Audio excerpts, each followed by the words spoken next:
Les valves de Nord Stream 1 sont officiellement fermées jusqu'à nouvel ordre. Le Royaume-Uni, l'Allemagne et la République tchèque ont vu leurs citoyens sortir manifester pour se plaindre de la hausse des prix d'électricité et ont clairement manifesté leurs sentiments vis-à-vis des sanctions imposées sur la Russie. Ils veulent les lever. En Italie, la situation est grave. Le prix de l'électricité a augmenté de 500% et les cafés et restaurants sont obligés d'utiliser des bougies pour économiser. L'anxiété et la panique s'installent car l'hiver s'approche rapidement et la situation énergétique en Europe ne fait qu'empirer. Les taux d'inflation en Europe atteignent des records et le prix de la nourriture augmente par extension. Rejoignez-nous jusqu'à la fin de cette vidéo où nous allons décortiquer l'inévitable crise énergétique et économique qui attend l'Union européenne et pourquoi son effondrement économique a déjà commencé. La Russie fournissait plus de 40% du besoin en gaz de l'Union européenne et avec la fermeture de Nord Stream 1, son cauchemar s'est réalisé, mettant la panique dans les marchés boursiers. Plus de 3,5 milliards d'euros ont été retirés après la nouvelle. Le marché du Forex a immédiatement réagi à la décision de la fermeture de Nord Stream 1 et l'euro tombe lundi au plus bas depuis 20 ans, en dessous de 0,99 $. La semaine dernière, la société énergétique publique Gazprom a déclaré qu'une fuite de pétrole dans une turbine du pipeline Nord Stream 1 était à l'origine de la fermeture. Mais cela a été contesté par l'Union européenne et Siemens elle-même, la firme allemande qui entretient la turbine. L'Europe a accusé la Russie d'utiliser les approvisionnements en gaz pour faire chanter les pays européens à cause du conflit en Ukraine. Le porte-parole du Kremlin, Dmitry Peskov, a déclaré lundi « Ces problèmes sont survenus en raison des sanctions imposées contre notre pays. Il n'y a pas d'autre raison. » L'Union européenne a répliqué à la décision de Moscou et le porte-parole de la Commission européenne a déclaré que l'arrêt complet des flux de gaz avait été fait sous des prétextes fallacieux. Pendant ce temps, les prix de l'énergie ont atteint de nouveaux sommets, atteignant une augmentation de 30% lundi, obligeant les pays à vouloir plafonner le prix d'achat du gaz au niveau international, quelle que soit son origine. Et pour répondre à cette décision, Moscou décide de fermer complètement le pipeline indéfiniment.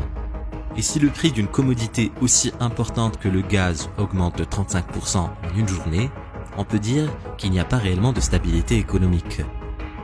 L'hiver arrive à grands pas. Imaginez donc la situation à ce moment-là.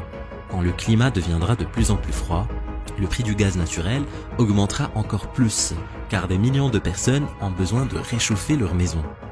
En ce moment, l'Allemagne et la Grèce sont en train de brûler des milliards d'euros par mois pour subventionner les factures d'électricité de ses citoyens et de ses entreprises. Qu'en sera-t-il alors en hiver, quand le prix du gaz aura atteint des sommets? Je vous présente le graphe des contrats d'électricité de base en Allemagne, et c'est pas beau à voir. Une hausse de 1000% peut être observée. Les subventions contribuent à alléger la pression que vivent les citoyens sur le court terme, certes, mais au long terme, cette décision est catastrophique pour l'Europe. Laissez-moi vous expliquer. Les sociétés d'énergie européennes ont besoin d'au minimum 1,5 trillion de dollars.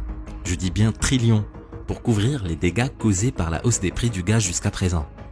Pour vous donner une idée, 1,5 trillion de dollars, c'est l'équivalent du PIB de l'Espagne en 2021.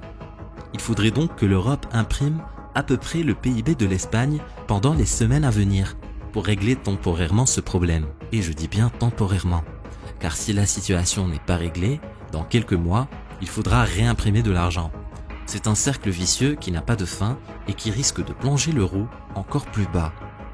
Selon Bloomberg, un groupe financier américain, la pénurie de gaz naturel en Europe risque de continuer jusqu'en 2025. Nick Den Holland, le directeur commercial du géant énergétique Uniper, a dit dans un interview qu'il est possible que les pays de l'Union européenne ne soient pas capables de remplir leurs réserves de gaz naturel l'été prochain de la même manière qu'ils ont pu faire cet été. Car en réalité, le gaz russe est très difficile à remplacer. Le rationnement d'énergie et les blackouts seront donc inévitables en hiver, à part si des mesures draconiennes sont mises en place. Et effectivement, l'UE envisage des réductions obligatoires de la consommation d'électricité pendant les heures de pointe et souhaite canaliser le minimum vers les entreprises et les ménages les plus pauvres. Et si le plan d'action de l'Union européenne pour faire face à cette crise se présente de la sorte maintenant, imaginez les mesures qui seront entreprises en plein hiver. D'ailleurs, certaines banques anticipent déjà et décident de s'équiper de générateurs de secours pour assurer les transactions et le fonctionnement des guichets automatiques pendant l'hiver en cas de blackout. Plusieurs secteurs industriels ne peuvent tout simplement pas tolérer une coupe d'électricité, comme les fonderies par exemple, qui ont besoin de garder les métaux à une température élevée constamment.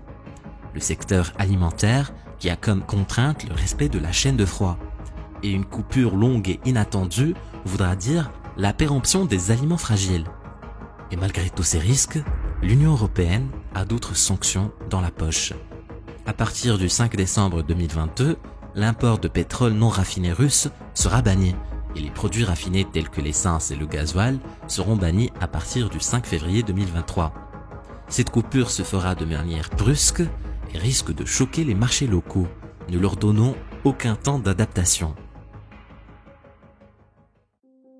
En moyenne, l'Union européenne a connu une inflation de 9,8% en 2022, ce qui est désastreux, comparé en 2021 où le taux était de 2,5%. Et pour certains pays comme l'Estonie, l'inflation a atteint les 23,2%. En réponse à cette hausse, la Banque centrale a décidé d'augmenter les taux d'intérêt pour limiter la circulation d'argent dans le marché, diminuant ainsi la demande et les prix avec.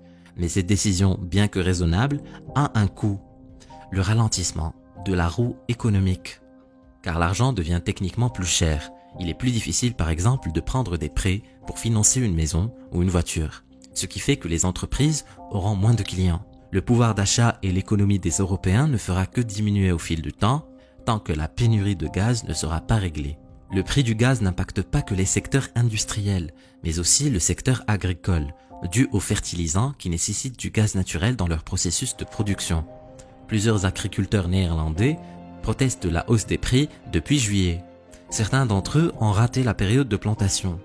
Le pays est le deuxième exportateur de produits agricoles au monde, après les États-Unis.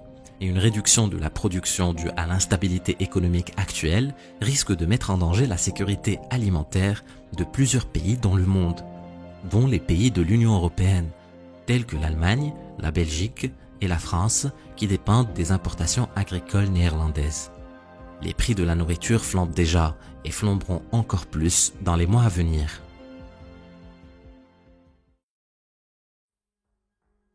Ce graphe représente la dette du secteur privé de la zone euro et il est clair qu'elle est en augmentation. Les crédits immobiliers sont à la hausse aussi. Et qu'est-ce qui arrive quand les citoyens et les entreprises n'arrivent plus à payer leurs dettes dues à la crise énergétique ou même dues à des blackouts inopinés? La réponse est un effondrement total du système. En ce qui concerne la dette publique, la situation n'est pas du tout rassurante. Pour vous donner un exemple, le Royaume-Uni estime le coût des subventions aux alentours de 100 milliards de livres sterling, alors que les aides qui avaient été distribuées aux citoyens pendant la pandémie n'étaient que de 70 milliards. Plusieurs experts pensent que le coût réel pour ce programme de subvention pourrait facilement atteindre les 300 milliards de livres sterling.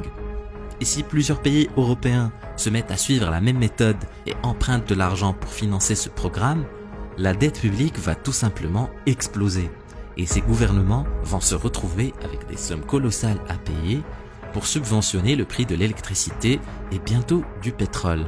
Et plus cette situation traînera, plus ce fardeau économique grandira, et ceci de manière exponentielle. Et c'est pour ces raisons que l'effondrement de l'Union européenne deviendra inévitable si la demande énergétique ne diminue pas, ce qui est quasi impossible sans causer de dégâts, ou en réglant le problème de pénurie énergétique. Est-ce que les décisions prises par l'Union européenne vont régler le problème ou est-ce qu'elles ne font qu'empirer la situation? Laisse-moi ton avis dans les commentaires. La Russie est sur le point de s'effondrer et personne n'y prête attention. Clique sur la vidéo pour en savoir plus. Vas-y, clique.